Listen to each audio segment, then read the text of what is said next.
Hi అండి అందరికీ. ఈరోజు మనం చేయబోయే స్పెషల్ మునగాకు ఫ్రై. టేస్ట్ చాలా బాగుంటుందండి. దీని ప్రిపరేషన్ ఏంటో ఇప్పుడు మనం ఒకసారి చూద్దాం. ముందుగా స్టవ్ పైన ప్యాన్ పెట్టి అందులో పల్లీలు, ఎండుమిర్చి ఒక 7, 8 తీసుకోవాలి. దాంతోపాటు వెల్లుల్లిపాయలు కూడా తీసుకోవాలి. అలాగే పొట్టుతో తీసుకున్నా పర్లేదండి. ఇవి కొంచెం బాగా ఫ్రై అయ్యాక తీసి పక్కన పెట్టుకోవాలి. తర్వాత అదే ప్యాన్లో ఒక 2 స్పూన్స్ ఆయిల్ వేసి అది కొంచెం హీట్ అయ్యాక దాంట్లోనే జీలకర్ర ఆవాలు, కొద్దిగా శనగపప్పు వేసి కొద్దిగా ఫ్రై అయ్యాక చిన్నగా కట్ చేసుకున్న ఆనియన్స్, కరివేపాకు కూడా వేసి ఫ్రై చేసుకోవాలి. ఈలోపు మనం వేయించి పెట్టుకున్న పల్లీలు ఇదంతా పొడిలాగా చేసి పెట్టుకోవాలి మెత్తగా. తర్వాత కొద్దిగా ఆనియన్స్ ఫ్రై అయ్యాక కొద్దిగా అల్లం వెల్లుల్లి పేస్ట్, కొద్దిగా పసుపు ఇది వేసి ఫ్రై చేశాక ఒక 2 మినిట్స్ ఫ్రై చేస్తే సరిపోతుందండి, ఎక్కువగా అవసరం లేదు.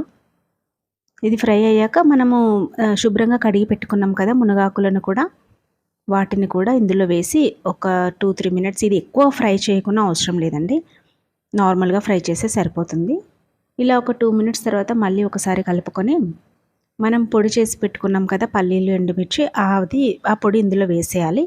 దీంట్లో తగినంత సాల్ట్ కూడా వేసుకొని ఒకసారి కలిపేసుకోవాలి మొత్తం.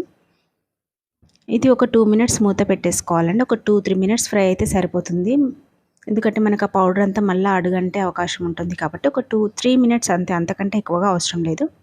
అంతేనండి. ఇక 3 మినిట్స్ తర్వాత చూస్తే ఇది ఫ్రై అయిపోయింది. ఓకే, మునగాకు ఫ్రై రెడీ.